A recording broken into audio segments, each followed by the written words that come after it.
Hello my dears, and welcome back to my corner of the internet. I'm Shannon, and today I have another paranormal video to share with you guys. Now this video tonight is going to take us to New York. It's a haunted house story, and it's interesting because I'd never heard of this house until I started researching to get information for this video. I was looking around for the next haunted thing to talk about, and that's when I learned about this house. Now, this house is located in a town called HINSDALE, New York, and there is quite a lot of history to this house. Now, before we get into the sort of main family that lived there and experienced the bulk of the hauntings that we're going to talk about, we should probably talk a bit about the history. Now, I'm not entirely sure when this house was built, but I do know that there is so much folklore surrounding this house in general. When I was digging, I found that I couldn't really find a concrete reason why the house is as haunted as it is. There's not really a documented answer. But like I said, there's a ton of folklore surrounding it, and whether most of that is rumors or not, we'll touch on it a little bit before we get into the well-documented cases. Now, it was said that the first owners of the house were a pair of brothers, and that they had a really dark history in this house. It was said that these brothers would go out together and they would murder people, and they would bring the bodies back to the house and store them underneath the house, and kind of like there's a little door that led underneath the house. One of the things to know about this house is that it's quite literally out in the middle of nowhere. There's nothing around it for quite a while, and it had, especially originally, it had a lot of land. There was a long road leading to it, and it was the perfect place for if you were looking to get up to no good, basically, as these brothers were rumored to often be doing. There's also folklore related to a hanging tree located on the property, and the story of that says that way back in the day, a woman named Elizabeth was hanged from the tree while she was with child, and there's a lot of history to that about her husband being sent away to war, and for whatever reason it was just thought that she was an adulteress, and that's why she was hanged. Just all kinds of really dark things happening in this house, but of course none of it is for sure, none of it's documented. These are just folklore. Anyway, fast forward to the 1970s, I believe the early 1970s, and a family buys the house, and they're happy, they're excited. You know that feeling when you've got a new home to move into. It just feels so good and so exciting. And these were the Dandies. The parents' names were Clara and Phil, and they had kids. And eventually one of the children, Sarah Dandy, she would go on later to write a book about their time in this house. And I would actually really like to read that. After I was doing the research on this, I'm just really interested in reading her entire account on her time spent in this house. So yeah, they move into the house, and unfortunately, very quickly, they start to notice that things aren't quite right. But at first, it starts very simply and very subtly. It would start with strange phone calls coming into the house. And sometimes they'd pick up the phone and no one would be there, or sometimes there'd be just strange noises on the other end. Soon after that, it started that they would hear voices coming from the woods around the house, because there was so many trees, so much forest around this house. And they would start to hear what sounded like chanting coming from the forest. But you chalk it up to, I must be hearing things, or it must be neighborhood kids, even though there aren't really any neighborhood kids, because like I said, they're kind of out in the middle of nowhere.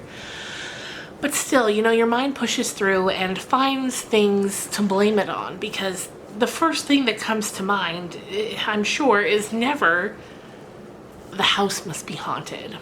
Soon after that, things started to escalate. And now not only were they just hearing things, soon they started to see things as well.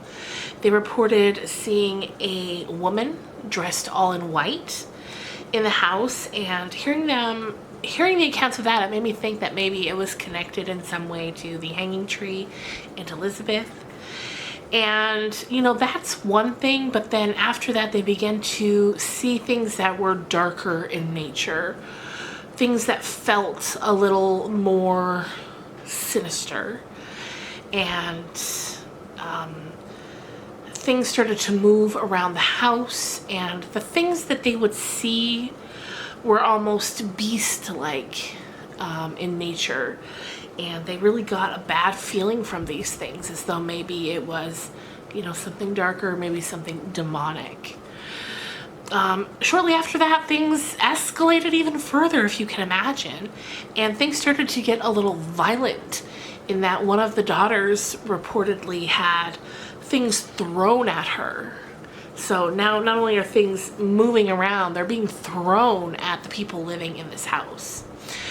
The dad, Phil, he also had some really weird things happen to him. He at one point reported that he was in the house, and looking out the window, he could see faces. Like, it was dark out and he could see what looked like people's faces just outside the window.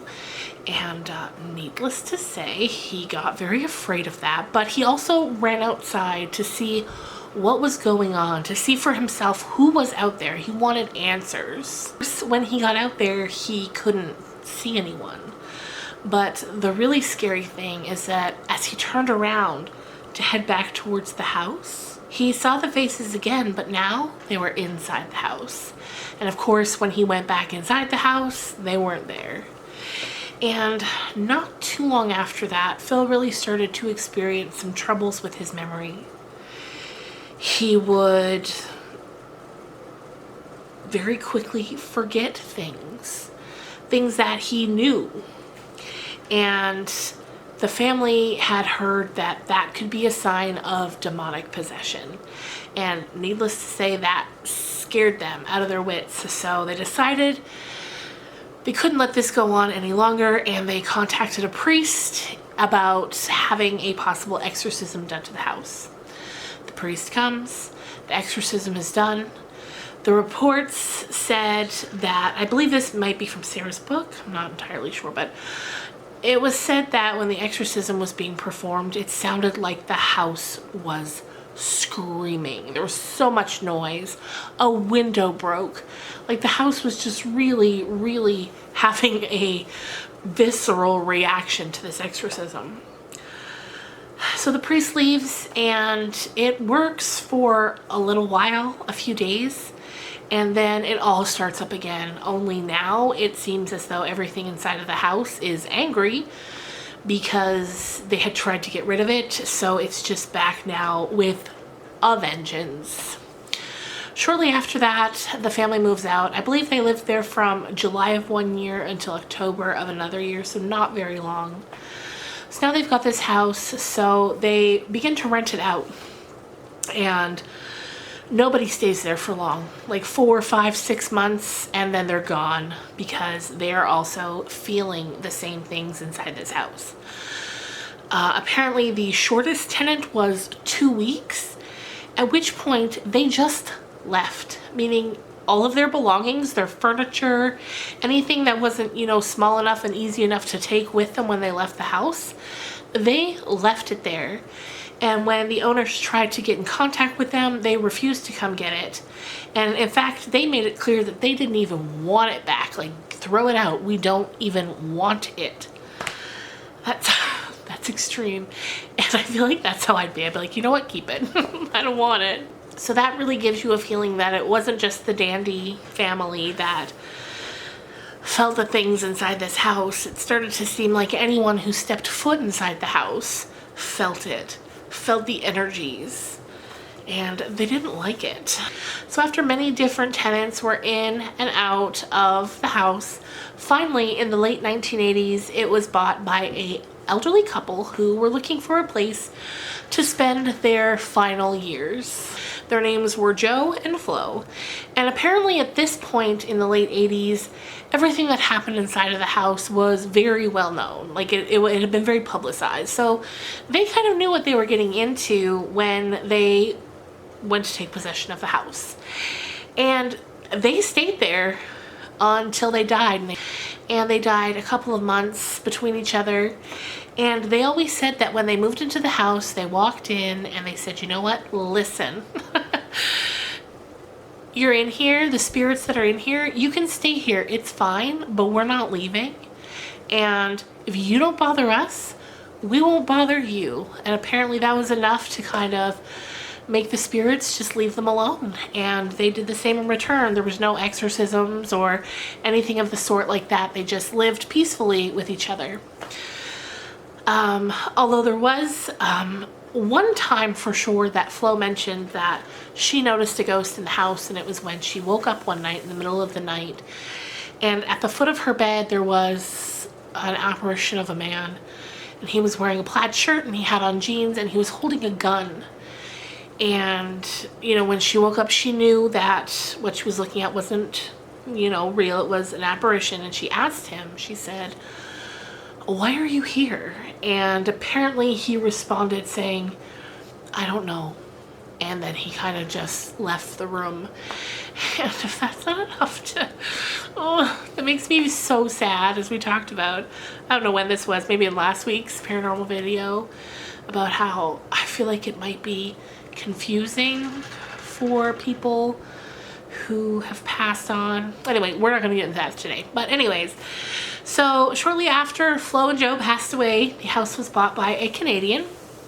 And apparently in the years that passed between from when Joe and Flo lived there until this Canadian bought it, I believe his name was Phil as well, it had really started to fall apart. And this man was going to restore things. And it became a bit complicated because, as I said, he lived in Canada, and then the people working on the house were in New York. And as time went on, Phil got more and more distant from these people, and eventually he just sold it. He wanted nothing to do with the house. And then the man who owns it now bought it, and he's a paranormal investigator, and he bought it to repair it, to kind of keep it for research purposes. So he doesn't live there full time, but he keeps it. And many different paranormal investigators and ghost hunters go there and they tour it. If you look on YouTube, there's a ton of like walking through the house videos and things like that. Also, they have a Facebook page where they will live stream inside the house, and you can just kind of watch it and see if you see anything creepy. I haven't checked that out because honestly I don't want to see anything creepy. But yeah, it's such an interesting history to this house. And yeah, it's just so interesting. So the current owner, at one point, he called the previous owner, the Canadian, who eventually wanted nothing to do with the house. And, you know, he kind of asked him why. And the man was just like, it's evil there. I didn't want anything further to do with it. So I feel you. I understand. Anyway, you guys, thank you so much for watching this video. I hope you enjoyed it. Let me know in the comments down below. Have you heard of this house before? Have you maybe visited it? Let me know. And I will see you guys on Friday with another book talk video. Bye, guys.